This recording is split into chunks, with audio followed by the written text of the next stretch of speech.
Hi hello ಎಲ್ಲರಿಗೂ ನಮಸ್ಕಾರ. Welcome to my YouTube channel ಕನ್ನಡತಿಯ ಕಥಾಸುಧೆ. ನಾನು ನಿಮ್ಮ ರೂಪ ಕನ್ನಡತೆ. ಕಥೆಗಳು ಇಷ್ಟವಾದರೆ ಲೈಕ್ ಮಾಡಿ, ಕಮೆಂಟ್ ಮಾಡಿ, ಬೇರೆಯವರಿಗೂ ಶೇರ್ ಮಾಡಿ. ಮಾಂಗಲ್ಯದಿಂದ ನಂಟಾದರೂ ಭಾಗ 35.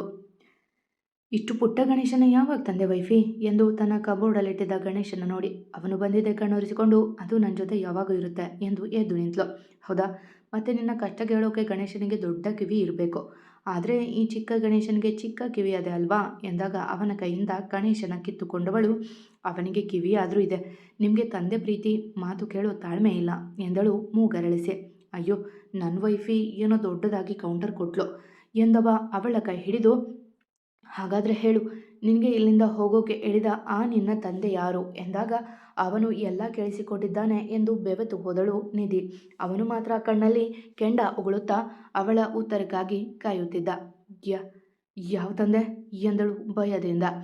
ಯಾವ ತಂದೆ ಅಂದರೆ, ನಿನಗೆ ಜನ್ಮ ಕೊಟ್ಟವನಿಗೆ ತಂದೆ ಅಂತ ಅಂತಾರೆ ಅಂತ ಅಂದ್ಕೊಂಡಿದ್ದೀನಿ, ಅವರ ಬಗ್ಗೆ ಕೇಳಿದ್ದು ಎಂದ ಗಂಭೀರವಾಗಿ.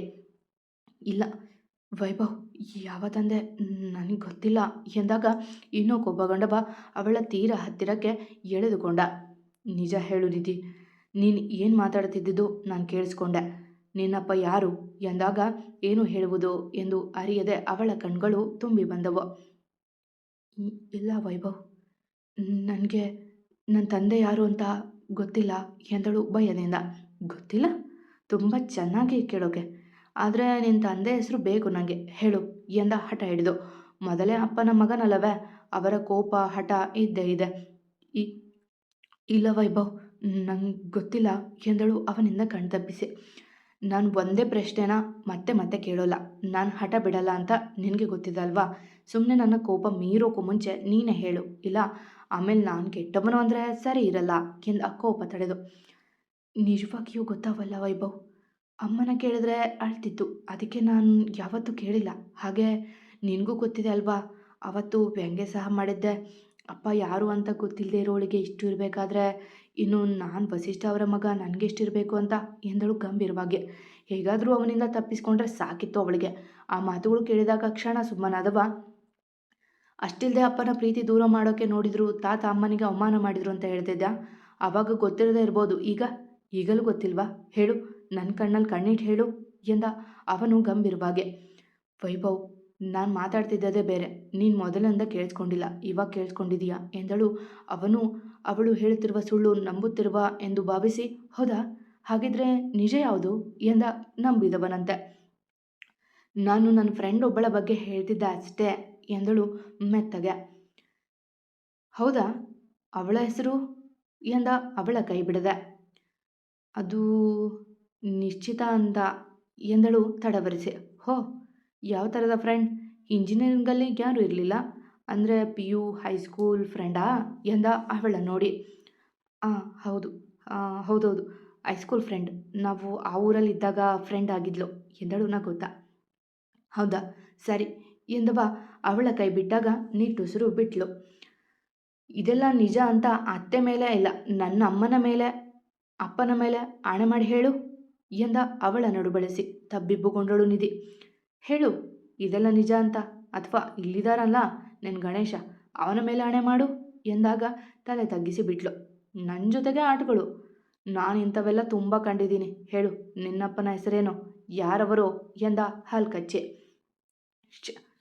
ಶೇಖರ್ ಅಂತ ಎಂದಳು ತಡವರಿಸಿ. ಶೇಖರ್? ಓಕೆ, ನಿನ್ನ ಯಾಕೆ ಇಲ್ಲಿಂದ ಹೋಗು ಅಂದಿದ್ದು ಎಂದ ಅವಳ ತಲೆ ಎದ್ದೆ. ಅವರಿಗೆ ನಾನು ಇಂಥ ದೊಡ್ಡ ಮನೆ ಸೇರೋಕೆ ಇಷ್ಟ ಇಲ್ವಂತೆ, ಅದಕ್ಕೆ ದೂರ ಹೋಗು ಅಂದರು ಎಂದಳು ಸುಳ್ಳು ಪೋಣಿಸಿ. ಇಂಟ್ರೆಸ್ಟಿಂಗ್. ಮತ್ತೆ ತಾತ ಯಾರು ಎಂದ ಕಣ್ ಸಂಕುಚಿಸಿ. ಚರಣ್ ಎಂದಳು ಮೆತ್ತಗೆ. ಅವರು ಅದೇ ಕಾರಣ ಹೇಳಿದ್ರಾ ಎಂದಾಗ ತಲೆ ಅಡ್ಡಾಡಿಸಿ, ನಿನ್ನ ಮಗಳನ್ನ ದೊಡ್ಡ ಮನೆಯ ಮಗನ ಹಿಂದೆ ಬಿಟ್ಟು ಹಣ ಮಾಡ್ಕೋತಿದೀಯಾ, ನೀನು ನಡತೆ ಕೆಟ್ಟವಳು, ನಿನ್ನ ಮಗಳು ಅದೇ ಅಂದರು ಎಂದು ನಿಜವನ್ನೇ ಹೇಳುವಾಗ ಅವಳ ಗಂಟಲು ತುಂಬಿ ಬಂದಿತ್ತು. ಅದನ್ನು ಗಮನಿಸಿದವ, ಯಾವ ಬಾಸ್ಟರ್ಡ್ ಅವನು, ಯಾವಾಗ ಸಿಕ್ಕಿದ್ದ, ಎಲ್ಲಿರ್ತಾನೆ, ಇವತ್ತೇ ಅವನ ತಿಥಿ ಮಾಡಿ ಬರ್ತೀನಿ ಎಂದು ಮುಷ್ಟಿ ಕಟ್ಟಿ ಹೇಳಿದವನನ್ನೇ ನೋಡಿದ್ಲು. ಕೊನೆಗೂ ತನಗಾಗಿ ಮಿಡಿಯುವ, ತನ್ನ ನೋವನ್ನು ಕೇಳುವ ಜೀವ ಸಿಕ್ಕಿದೆ ಎಂದು. ಆದರೆ ಅವನ ಕೋಪದ ಬಗ್ಗೆ ತಿಳಿದವಳು, ಪ್ಲೀಸ್ ವೈಭವ್, ಇದೆಲ್ಲ ಇಲ್ಲೇ ಮರೆತು ಬಿಡು. ಎಲ್ಲ ಈಗ ಹೇಗಿದೆಯೋ ಹಾಗೇ ಇರಲಿ. ಬೇರೆ ಏನಾದರೂ ಮಾಡೋಕ್ಕೋದ್ರೆ ಎಲ್ಲ ಹಾಳಾಗುತ್ತೆ. ಸಂಬಂಧಗಳ ಮಧ್ಯೆ ಬಿರುಕು ಮೂಡುತ್ತೆ. ಬೇಡ, ನಾನು ನನ್ನ ಅಪ್ಪ ಅಮ್ಮ ಇಷ್ಟು ದಿನ ಹೇಗಿದ್ವೋ ಈಗಲೂ ಹಾಗೆ ಇರ್ತೀವಿ. ನಮಗೆ ಆ ತಂದೆ ಅನ್ನೋ ವ್ಯಕ್ತಿ ಆಸರೆ ಆಗಲಿ, ಪ್ರೀತಿ ಆಗಲಿ ಬೇಡ ಎಂದಳು ಕೈ ಮುಗಿದು. ನಿನಗೆ ಬೇಡ ಆಗಿರ್ಬೋದು, ಆದರೆ ನಂಗೆ ಬೇಕು. ನನ್ನ ಹೆಂಡತಿ, ಅತ್ತೆ ಇಷ್ಟು ದಿನ ನೋವಿನಲ್ಲಿ ಇದ್ದದಕ್ಕೆ ಕಾರಣ ಆದ ವ್ಯಕ್ತಿ ನನಗೆ ಬೇಕು. ನನ್ನ ನಿಧಿಗೆ ಅಪ್ಪನ ಪ್ರೀತಿ ಯಾಕೆ ಕೊಡಲಿಲ್ಲ ಅಂತ ಕೇಳಬೇಕು. ನೀವಿಬ್ಬರು ಇಷ್ಟು ದಿನ ಅನುಭವಿಸಿದ ನೋವು, ಎದುರಿಸಿದ ಅವಮಾನ, ಮಾತುಗಳಿಗೆ ಕಾರಣ ಆದವರಿಗೆ ನ್ಯಾಯ ಕೊಡಿಸ್ಬೇಕು. ನನ್ನ ಪ್ರೀತಿಗೆ ಎಲ್ಲರ ಒಪ್ಪಿಗೆ ಇದ್ದರೂ ಎಲ್ಲೋ ಒಂದು ಕಡೆ ಯಾರೂ ಇರದ ಅನಾಥರ ಥರ ಮದುವೆ ಆಗೋಕ್ಕೆ ಕಾರಣ ಆದವರನ್ನು ನಾನು ನೋಡಬೇಕು. ಕೊನೆಯದಾಗಿ ನಾವಿಬ್ಬರು ರಾಜರೋಷವಾಗಿ ಮದುವೆ ಆಗುವಾಗ ನಿನ್ನ ಅವನ ಕೈಯಿಂದಲೇ ದಾರಿ ಎರೆದು ಕೊಡಬೇಕು ಎಂದು ರೋಷದಿ ಹೇಳುವಾಗ ಅವನ ಅಪ್ಪಿ ಎದೆಗೂಡಲ್ಲಿ ಮುಖವಿಟ್ಟವಳು, ಬೇಡ ವೈಭವ್, ಯಾವುದು ಬೇಡ. ನಿನ್ನ ಕೈಯಲ್ಲಿ ಸಾಧ್ಯ ಆದರೆ ಒಂದೇ ಒಂದು ಮಾಡ್ತೀಯ ಪ್ಲೀಸ್ ಎಂದು ಅಳುತ್ತಾ ಕೋರಿಕೆ ಇಟ್ಟಾಗ, ನೀನು ಏನಂದರೂ ನಾನು ಸುಮ್ಮನೆ ಇರಲ್ಲ ನಿಧಿ. ನಿನ್ನ ಬಗ್ಗೆ ಗೊತ್ತಿರೋ ನಾನೇ ಎಷ್ಟು ಚೀಪಾಗಿ ಮಾತಾಡಿದ್ದೀನಿ ಅಂದಮೇಲೆ ನಿನ್ನ ಬಗ್ಗೆ ಗೊತ್ತಿಲ್ಲದೆ ಇರೋರು ಎಷ್ಟು ಮಾತನಾಡಿರೋಲ್ಲ. ನಾನು ಅದನ್ನು ಬಿಡಲ್ಲ. ಹೋಗಲಿ, ಏನು ಮಾಡ್ಬೇಕು ಹೇಳು ಎಂದಾಗ ಅವನಿಂದ ದೂರ ಸರಿದವಳು, ನನಗೆ ಗೊತ್ತಿಲ್ಲದೆ ಇರೋ ಅಪ್ಪನ ಹುಡುಗಿ ಅನ್ಯಾಯಕ್ಕೆ ನ್ಯಾಯ ಕೊಡಿಸೋ ಬದಲು ನಿನಗಾಗಿ ಜೀವ ತೆಗೆದಿರೋ ಆ ದೊಡ್ಡ ಮನುಷ್ಯನಿಗೆ ಪ್ರೀತಿ ಕೊಡು. 4 ನಗ್ತಾ ಮಾತಾಡು. ಅವರನ್ನು ನೋಡಿದರೆ ಯಾರಿಗಾದರೂ ಪ್ರೀತಿ ಮಾಡಬೇಕು, ಅವರ ಮುತ್ತಿನಂಥ ಮಾತು ಕೇಳಬೇಕು ಅನಿಸುತ್ತೆ. ಅಂಥವರನ್ನು ದೂರ ಮಾಡ್ಕೋಬೇಡ. ಮಾವ ತುಂಬ ಒಳ್ಳೆಯವರು. ಅವರ ಜಾಗದಲ್ಲಿ ಬೇರೆ ಯಾರಿದ್ದಿದ್ರೂ ನಾನು ಇಷ್ಟರಲ್ಲಿ ಎಲ್ಲೋ ಒಂದು ಕಡೆ ಅಮ್ಮನಿಗಾಗಿ ಕಸರ ಮುಸುರೆ ಮಾಡ್ತಿದ್ದೆ. ಆದರೆ ಅವರಿಂದ ಈ ಲೈಫ್ ಸಿಕ್ಕಿದೆ. ನಿನ್ನ ತಾಳಿ ಕಟ್ಟಿದ ತಕ್ಷಣ ಒಪ್ಕೊಂಡಿದ್ದಾರೆ ಅಂದರೆ ಅವರಿಗೆ ನಿನ್ನ ಬೆಲೆ, ಪ್ರೀತಿ ಬೆಲೆ ಗೊತ್ತು. ಅಂಥವರಿಗೆ ನೋವು ಮಾಡೋದು ಒಳ್ಳೆಯದಲ್ಲ ಎಂದಾಗ ಅವಳನ್ನೇ ನೋಡಿದವ, ನಿನ್ನ ಉಪದೇಶ ಮುಗಿದಿದ್ರೆ ನಿನ್ನ ಅಪ್ಪನ ಫೋಟೋ ಕೊಡು, ಇಲ್ಲ ಅವರ ಅಡ್ರೆಸ್ ಕೊಡು ಎಂದ ಎತ್ತಲು ನೋಡುತ್ತಾ. ಕೊಡಲ್ಲ ಕೊಡಲ್ಲ ಎಂದವಳು ಅವನ ಕೈ ತನ್ನ ತಲೆಯ ಮೇಲೆ ಇರಿಸಿಕೊಂಡು, ನನ್ನ ಅಪ್ಪನ ಹುಡುಕೋಕೆ ಪ್ರಯತ್ನ ಮಾಡಿದರೆ ನನ್ನ ಆಣೆ. ನಿನ್ನ ಹಠ ಏನು ಅಂತ ನನಗೆ ಗೊತ್ತು. ನಿನ್ನ ಕೋಪ ನನಗೆ ಗೊತ್ತು. ಅದರಿಂದ ಈ ಮನೆ ಚೂರಾಗೋದು ನನಗಿಷ್ಟ ಇಲ್ಲ. ಮೊದಲು ನೀನು ಮಾವನ ಜೊತೆ ಚೆನ್ನಾಗಿ ಆಗು, ಆಮೇಲೆ ನನ್ನ ಬಗ್ಗೆ ಯೋಚನೆ ಮಾಡು ಎಂದಾಗ ತನ್ನ ಕೈ ರಭಸದಿ ವಾಪಸ್ ತೆಗೆದುಕೊಂಡವ, ಹೋಗು, ಬೇಕಾಗಿಲ್ಲ ಎಂದು ಹೊರಟವ ಹಿಂದೆ ತಿರುಗಿ, ನಾನಾಗೆ ಹುಡುಕಲ್ಲ.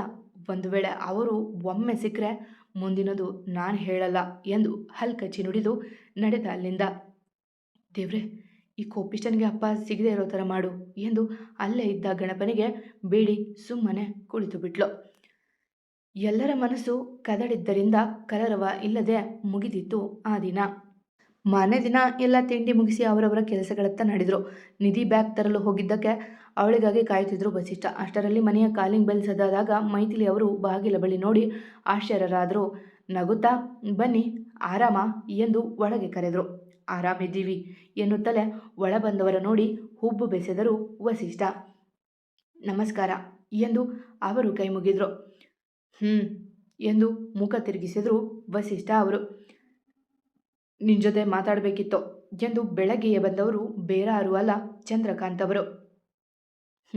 ಹೇಳಿ ಎಂದರು ವಸಿಷ್ಠ ಗಂಭೀರವಾಗಿಯೇ. ನನ್ನ ಕ್ಷಮಿಸು ವಸಿಷ್ಠ, ಅವತ್ತು ರೂಢಾಗಿ ಮಾತನಾಡಿದೆ ಎಂದರು ಚಂದ್ರಕಾಂತ್ ಮೆತ್ತಗೆ. ಇರಲಿ ಎಂದರು. ಅಷ್ಟರಲ್ಲಿ ಮೈತ್ರಿಯವಳು ಟೀ ತಂದು ಕೊಡಲು, ಅದು ಮೀನಾಕ್ಷಿ ನಮ್ಮ ಜೋಯಿಸರ ಬಳಿ ಋಷಭ್ ಜಾತಕ ತೋರಿದ್ಲಂತೆ. ಅವರು ಇನ್ನು 6 ತಿಂಗಳಲ್ಲಿ ಮದುವೆ ಆಗದೆ ಹೋದರೆ ಜೀವಕಂಟಕ ಇದೆ ಅಂದಿದ್ದಾರೆ. ಅದಕ್ಕೆ ತುಂಬ ಹೆದರಿದ್ದಾಳೆ. ನಿಮ್ಮ ಬಳಿ ಮಾತನಾಡೋಣ ಅಂತ ಬಂದೆ ಎಂದಾಗ ವಸಿಷ್ಠ ಮೈಥಿಲಿ ಇಬ್ಬರು ಮುಖ ನೋಡಿಕೊಂಡರೆ ಒಳಗೊಳಗೆ ಸಂತೋಷ ಪಡುತ್ತಿದ್ದ ಚಂದ್ರಕಾಂತ್. ಅದೇಗೆ ಆಗುತ್ತೆ 6 ತಿಂಗಳಲ್ಲಿ ಎಂದರು ವಸಿಷ್ಠ. ಅವರಿಗೆ ತಯಾರಿ ಮಾಡುವುದು ಕಷ್ಟವೇನಲ್ಲ, ಆದರೆ ಮಗಳನ್ನು ಇಷ್ಟು ಬೇಗ ದೂರ ಕಳಿಸುವುದು ಇಷ್ಟ ಇಲ್ಲ. ನಮಗೂ ಹಾಗೆ ಆಗಿದೆ. ಆದರೆ ಈಗ ಬೇರೆ ದಾರಿ ಇಲ್ಲ. ಅವನಿಗೆ ಮದುವೆ ಮಾಡಲೇಬೇಕು ಎನ್ನುವಾಗ ನಿಧಿಯು ಬಂದಳು. ಅವರನ್ನು ಅಲ್ಲಿ ನೋಡಿ ಗುಬ್ಬಜ್ಜಿಯಂತೆ ತನ್ನತ್ತೆಯ ಹಿಂದೆ ಹೋಗಿ ನಿಂತಳು. ಹೀಗೆ ಸಡನ್ನಾಗಿ ಹೇಳಿದರೆ ಪರಿಗಿನ್ನೂ ಮದುವೆ ಇಷ್ಟ ಇಲ್ಲ, 2 ವರ್ಷ ಆಗಲ್ಲ ಅಂದಿದ್ದಾಳೆ ಎಂದರು ವಸಿಷ್ಠ ಅವರು. ಹಾಗಂದ್ರೆ ಹೇಗೆ? ಇಬ್ಬರೂ ಪ್ರೀತಿ ಮಾಡಿದ್ದಾರೆ, ಮದುವೆ ಆಗಲಿ, ಯಾವತ್ತೋ ಆಗಬೇಕಾಗಿದ್ದು ಇವಾಗ ಆಗಲಿ ಎಂದರು ಹಠ ಬಿಡದೆ. ವಸಿಷ್ಠ ಅವರು ಮೌನ ವಹಿಸಲು, ಮದುವೆ ಖರ್ಚು ಬೇಕಿದ್ರೆ ನಾವು ಅರ್ಧ ಕೊಡ್ತೀವಿ ಎಂದರು ಚಂದ್ರಕಾಂತ್ ಕೆಣಕುವಂತೆ. ಮದುವೆ ಖರ್ಚಿನ ಬಗ್ಗೆ ನೀವು ಮಾತಾಡಬೇಡಿ. ನನಗಿರೋದು ಒಬ್ಬಳೆ ಮಗಳು. ಅವಳುದ್ದಕ್ಕೂ ಸುರಿದು ಮದುವೆ ಮಾಡುವಷ್ಟು ನಾನು ಬೆವರು ಸುರಿಸಿ ಸಂಪಾದನೆ ಮಾಡಿದ್ದೀನಿ. ನಾನು ಚಿಟುಕೆ ಹೊಡೆಯೋದ್ರಲ್ಲೇ ವಾರದಲ್ಲಿ ಅಲ್ಲ ನಾಳೆಗೆ ತಯಾರಿ ಮಾಡ್ತಾರೆ ನನ್ನ ಹುಡುಗರು. ಆದರೆ ನನಗೆ ನನ್ನ ಮಗಳನ್ನು ಇಷ್ಟು ಬೇಗ ಕಳಿಸೋಕೆ ಇಷ್ಟ ಇಲ್ಲ ಎಂದು ಕೋಪದಿ ಹೇಳಲು ಬೆವತರು ತೋರದೆ, ಅಲ್ವಾ, ಮಗಳ ಉದ್ದಕ್ಕೂ ಸುರಿದೆ ಏನು ಮಾಡ್ತೀರಾ? ಮಗ ಬೇರೆ ಎಲ್ಲೋ ಮದುವೆ ಆಗಿ ಬಂದಿದ್ದಾನೆ. ಇರೋ ದುಡ್ಡೆಲ್ಲ ಅವಳ ಮದುವೆಗೆ ಸುರಿಬೇಕು. ನೋಡಿ, ನಾಳೆವರೆಗೂ ಯೋಚನೆ ಮಾಡಿ. ನಾಳೆ ನಿಮ್ಮ ನಿರ್ಧಾರ ನೀವು ಹೇಳಿಲ್ಲ ಅಂದರೆ ನಾನು ನನ್ನ ಮಗನಿಗೆ ಬೇರೆ ಹುಡುಗಿ ನೋಡಬೇಕಾಗುತ್ತೆ. ನನಗೆ ಅವನ ಜೀವನ ಮುಖ್ಯ ಎಂದು ಕಪ್ ಕೆಳಗಿಟ್ಟು ಎದ್ದವರು, ನಿಮ್ಮ ಮಗಳು ನಮ್ಮನೆ ಸೇರಿದರೆ ಖುಷಿಯಾಗೇ ಇರ್ತಾಳೆ. ನೋಡಿ, ನಿಮ್ಮಿಷ್ಟ. ಪ್ರೀತಿ ಮಾಡಿದವರ ದೂರ ಮಾಡೋಕೆ ಇಷ್ಟಪಡಲ್ಲ ಅಲ್ವಾ ನೀವು? ಅದರಲ್ಲೂ ನಿಮ್ಮ ಮಗಳು.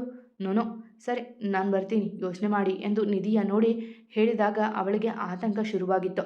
ಅವಳನ್ನೇ ಕೆಕ್ಕರಿಸಿ ನೋಡಿ ಹೊರಟರು ಅವರು ಅಲ್ಲಿಂದ. ವಸಿ, ಏನು ಮಾಡೋದು ಎಂದು ಮೈಥಿಲಿಯವರು ಕೇಳಿದಾಗ, ನನಗೂ ಅದೇ ಯೋಚನೆ ಆಗಿದೆ ಹೆಂಡ್ತಿ ಎಂದರು ಚಿಂತೆಯಿಂದ.